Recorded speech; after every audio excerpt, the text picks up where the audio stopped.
Buenas tardes a todos, bienvenidos a la segunda videoconferencia del curso de MATLAB aplicado a Geotecnia.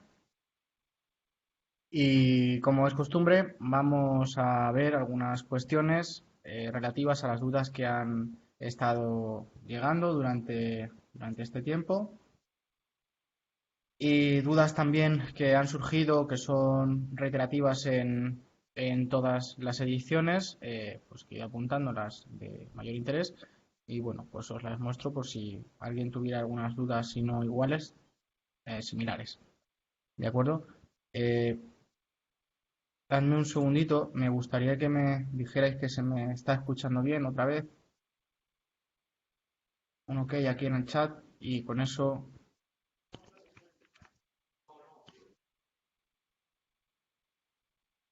vale, genial. Pues entonces nada, volvemos a MATLAB. Y como decía, segunda videoconferencia. Y lo primero de todo, lo más importante es un aviso. ¿De acuerdo? En esta edición no somos muchos, no estamos muchos matriculados y bueno, pues eso me permite seguiros un poco más de cerca. He notado que hay gente que no está, bueno, que no está entregando algunas o ninguna de las entregas que hay que realizar por cada uno de los módulos.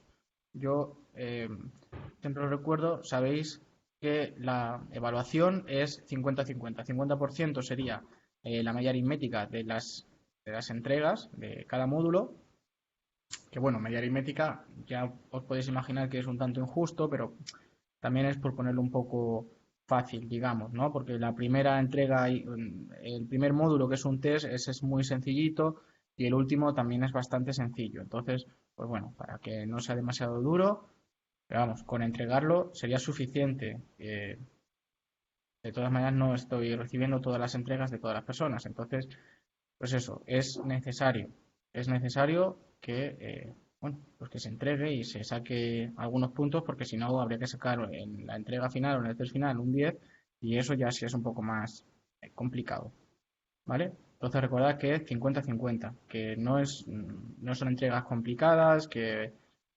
bueno, que se puede sacar con un poquito de tiempo y, y así aprendéis muchísimo más.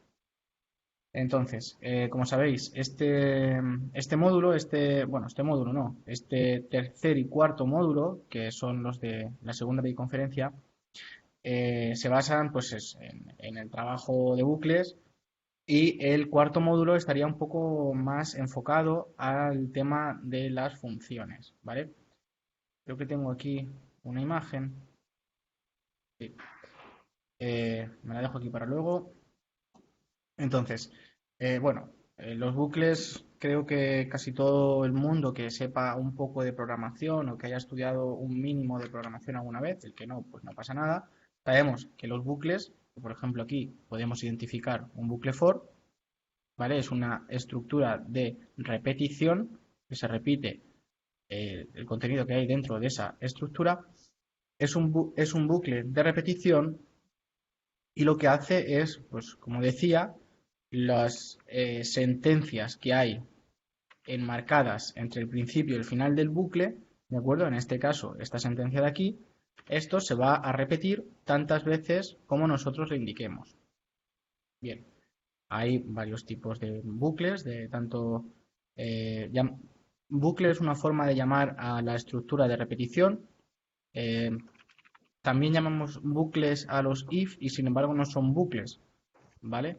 Son estructuras de selección. ¿Por qué? Pues uno es de repetición porque repite un proceso varias veces y aquí tenemos un if que sería de selección. ¿Por qué? El if lo que hace es como un filtrado y selecciona, ¿de acuerdo? Se va a realizar esta acción de aquí siempre y cuando se cumpla esta condición, ¿vale?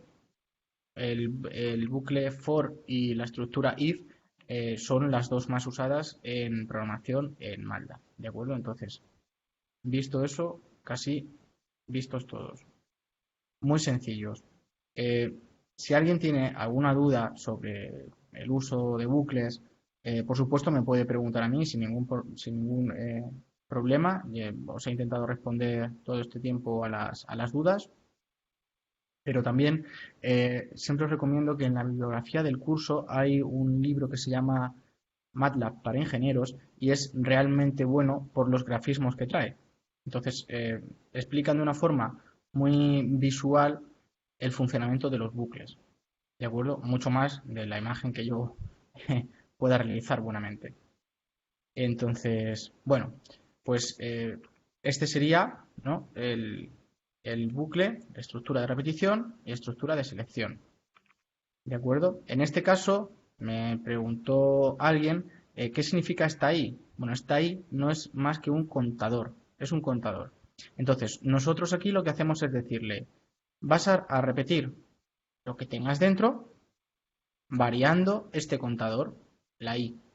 Y la variación va a ir desde 2 hasta un número, en este caso determinado por una función.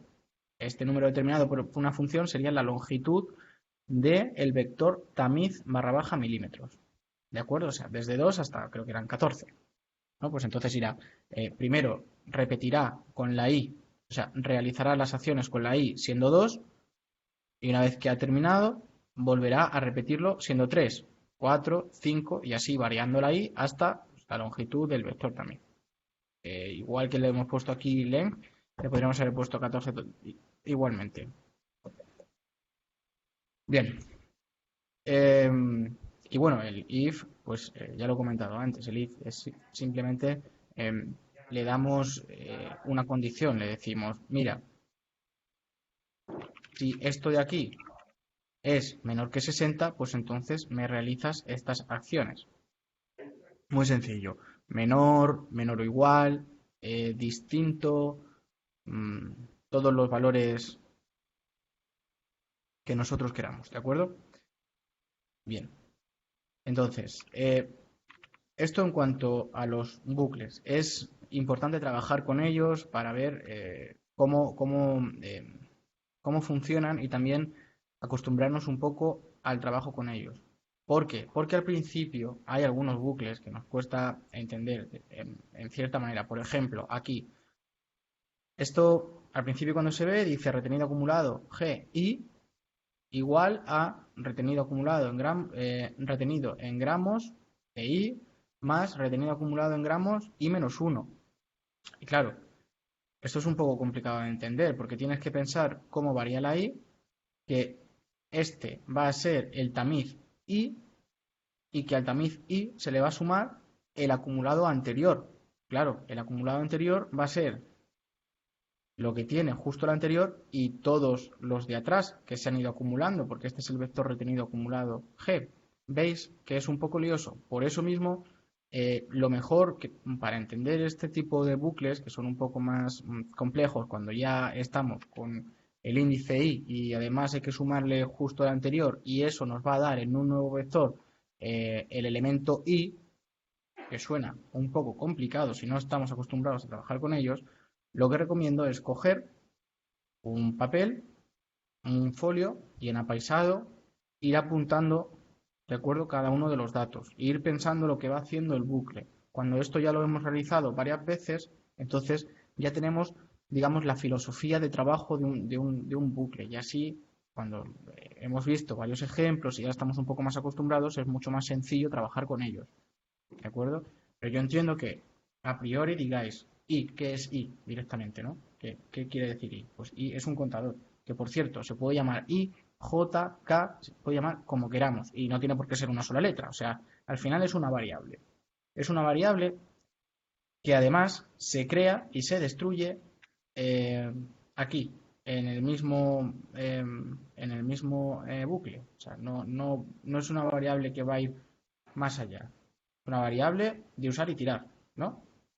Se crea en el momento que el código llega al for, aquí se crea la i, se le da un valor 2, realiza tantas veces como le hayamos dicho, y cuando ha terminado, ha llegado a su límite superior, pues entonces esa variable i pierde su valor. Y fin. ¿De acuerdo? Es así de sencillo. Bien. Entonces, he explicado esto. Ahora, la segunda parte, que corresponde un poco al módulo 4, el módulo 4 se mete con las funciones. Antes de ver qué son las funciones, deberíamos saber un poco qué es un script.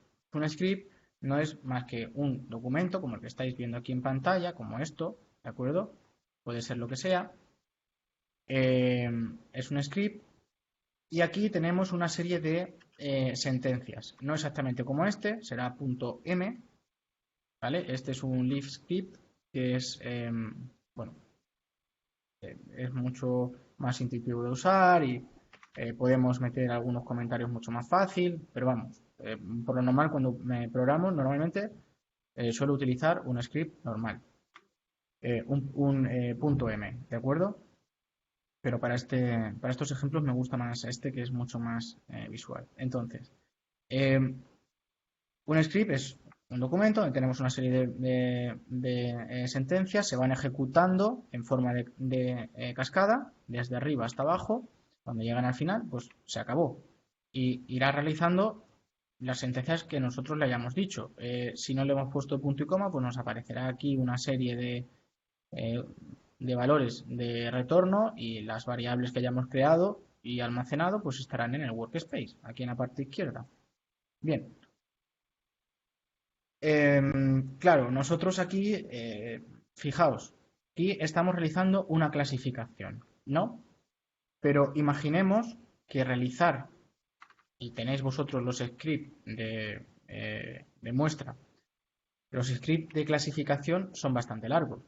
Imaginad que estamos trabajando con un programa que es más grande que una simple clasificación, ¿no? Digamos que, por ejemplo, estamos investigando un método para el dimensionamiento de zapatas, por ejemplo, y eso depende del tipo de suelo que tengamos.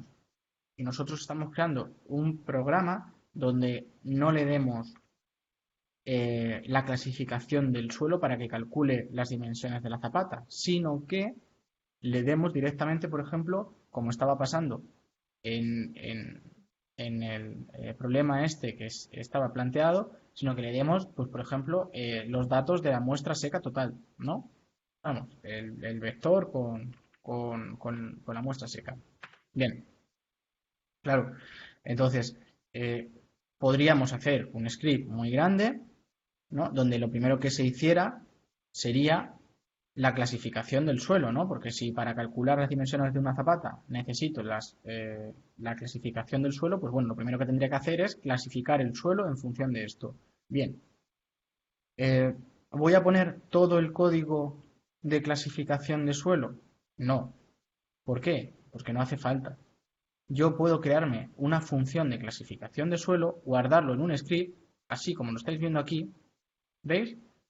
Esto sería digamos que desde aquí hasta arriba sería el código de un script, ¿vale? Un script que acabaría siendo función. ¿Por qué? Script es porque es un fichero .m, un texto, ¿vale? Fijaos aquí, bueno, no voy a crear uno de estos, voy a hacer un script. ¿Veis? Ya no pone .mlx, ¿vale? Entonces, function. Cuando escribo esa palabra, ¿vale?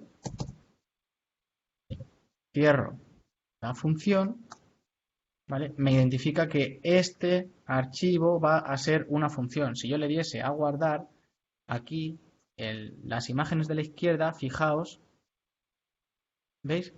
Aquí me pone una fx, ¿vale? Y eso es porque es una función, ¿de acuerdo?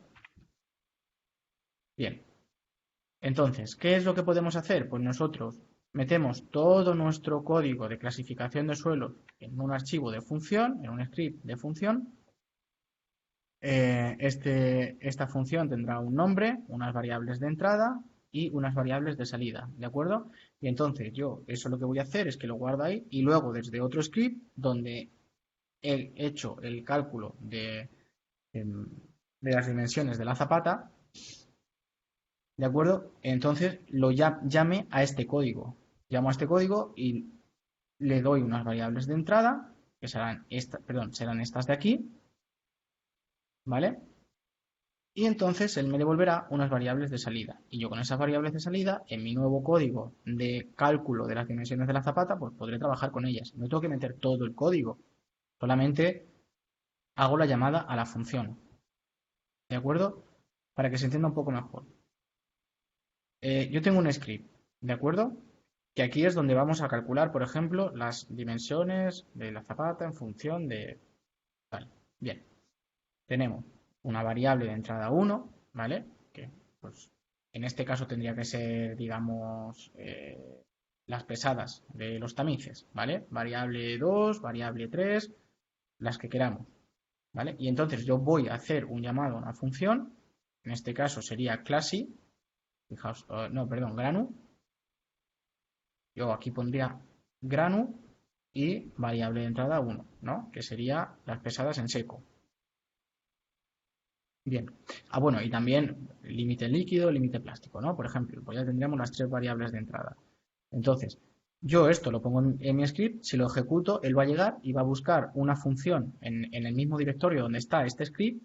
Importante, mismo directorio donde está el script, ¿de acuerdo? Si alguien quiere saber cómo hacer para que no tenga que estar en el mismo directorio, me lo pregunta y yo se lo explico aparte, pero es un poco más complicado y hay que tocar en los archivos del sistema y prefiero no enrollarme mucho. Entonces, variable 1, 2, 3 y una variable de salida.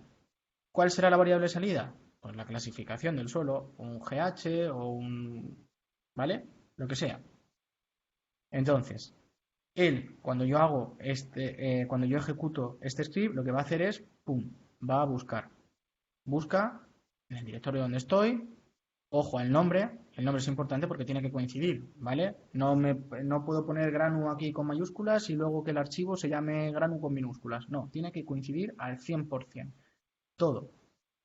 Y sin espacios. Eso, vamos, desde la primera clase estaba claro. Sin espacios siempre.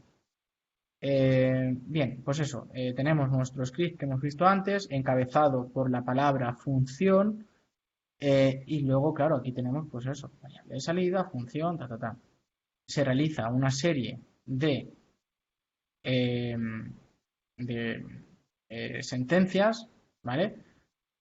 Y por último, nosotros le diremos variable salida igual a algo, ¿vale? Tenemos que asignarle un valor a la variable de salida. No vale que me haga tantas operaciones y luego que esta variable de salida se quede huérfana, se quede sin saber nada. O sea, clasificación, digamos, ¿no? Por ponerle un nombre, clasificación, al final, a lo largo del desarrollo de la función, habrá que asignarle un valor, pH o MH o lo que sea, ¿de acuerdo? O grupo 1 o grupo 7, lo que queramos, pero algo, hay que asignarle algo. Y entonces, eso, una vez se ha ejecutado todas las operaciones dentro de la función, volverá a enviarme de vuelta el valor variable salida. Y entonces, esta variable salida aquí tomará, eh, tomará un valor determinado. ¿De acuerdo? Eh, no tienen por qué coincidir. Es decir, si yo aquí eh, tengo la variable entrada 1, el valor de las pesadas en seco, aquí le puedo llamar pesadas en seco y luego aquí en la función dentro quizás está programado como, eh, no sé, pesadas seco barra baja gramos, ¿no?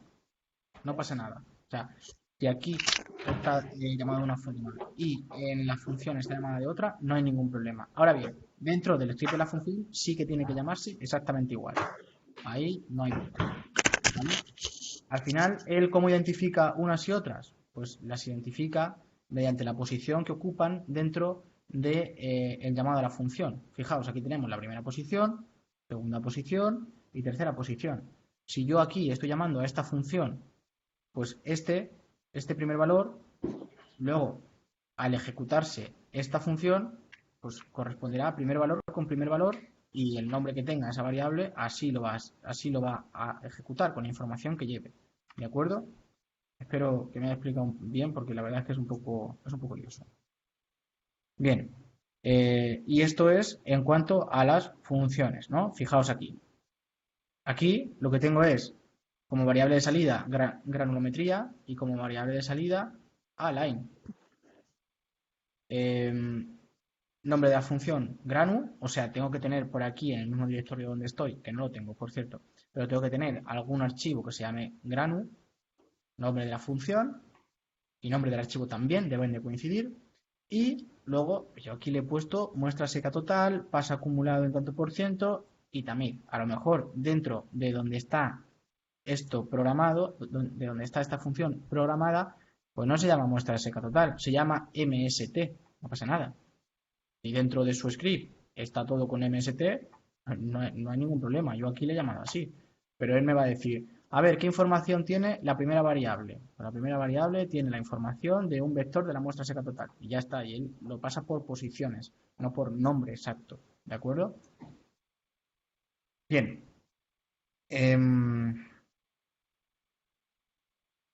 Claro, entonces, luego, el llamado del script, pues como decía antes, en vez de tener todo ese pedazo de código para sacar la clasificación o hacer una granulometría o lo que sea, ¿de acuerdo? Pues ¿qué tengo aquí? Pues fijaos, muestra seca total, retenido y también. Y luego yo llamo a esta función con esos tres vectores como información de entrada. Y ella me va a devolver de salida granulometría y align. Y listo. Y entonces lo que hacemos es acortar y simplificar mucho el código. ¿Vale? Eh,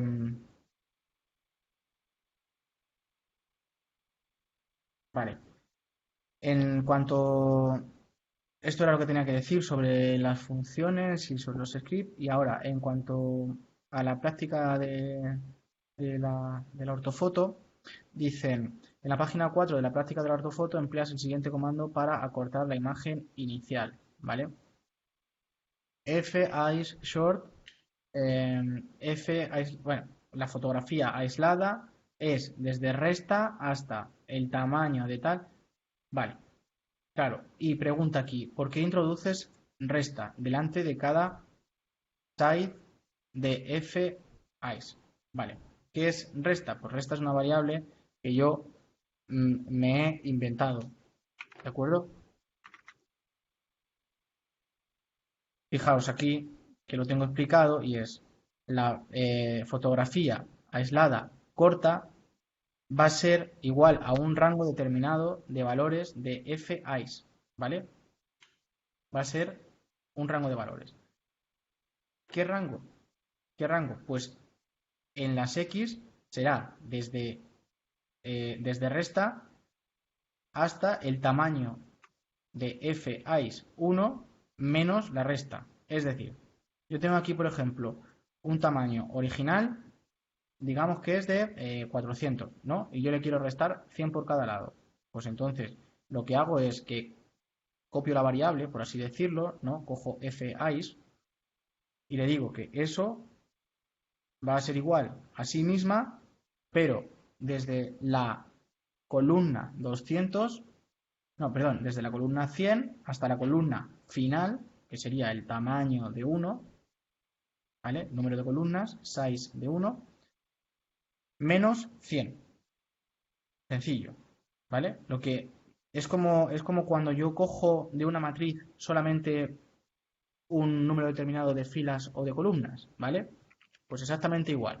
Al final, una fotografía, en este caso, esta ortofoto, no es más que una enorme matriz de... es una... Disculpa un segundo que vamos a hacer el silencio.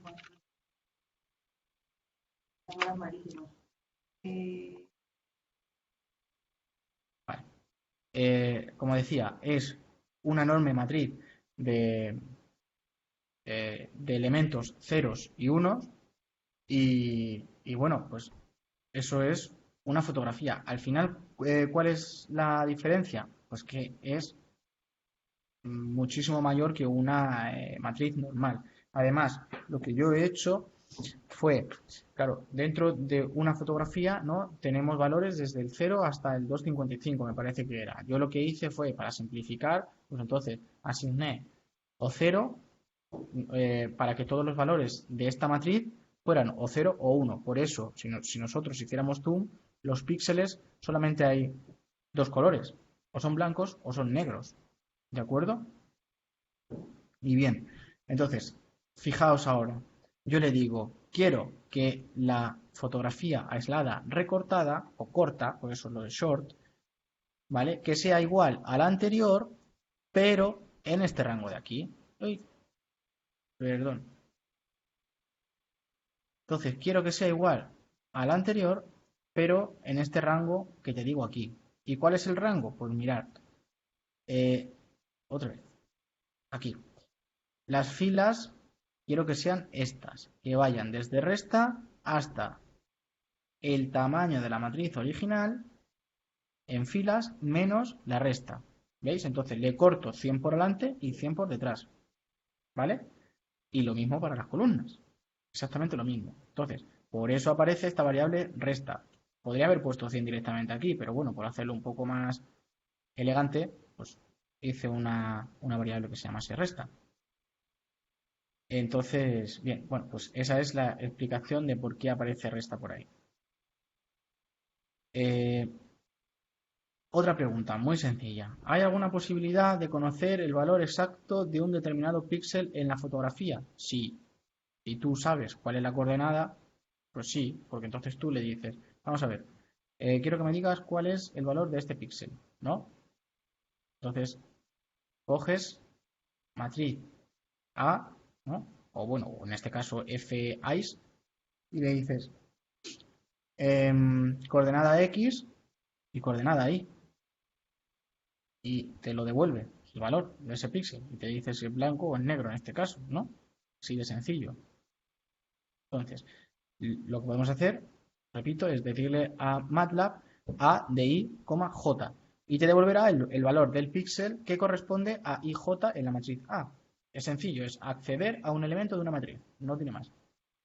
Otra cosa puede ser que sepan las coordenadas exactas. Entonces, ya habría que saber en qué píxel caen. Cada uno tiene 0,5 metros. Vale. ¿Qué quiere decir esto exactamente? Pues bueno, imaginaros que te dicen, vamos a ver, la coordenada y 40 millones 700.000 no sé cuántos, ¿no? Y la coordenada X, pues otro número así por el estilo. Pues bueno, lo primero que tendríamos que hacer es establecernos un sistema de coordenadas local, por ejemplo, aquí en el vértice inferior izquierdo, y entonces con eso pasaríamos las coordenadas globales a las locales de nuestra fotografía, ¿no? Perdón. Entonces, con esas coordenadas locales, pues habría que transformarlo a qué elemento sería exactamente. Entonces, dividiendo entre el tamaño de los píxeles, que sabemos que son de 0,5 metros, pues entonces así podríamos sacar qué elemento de la matriz es.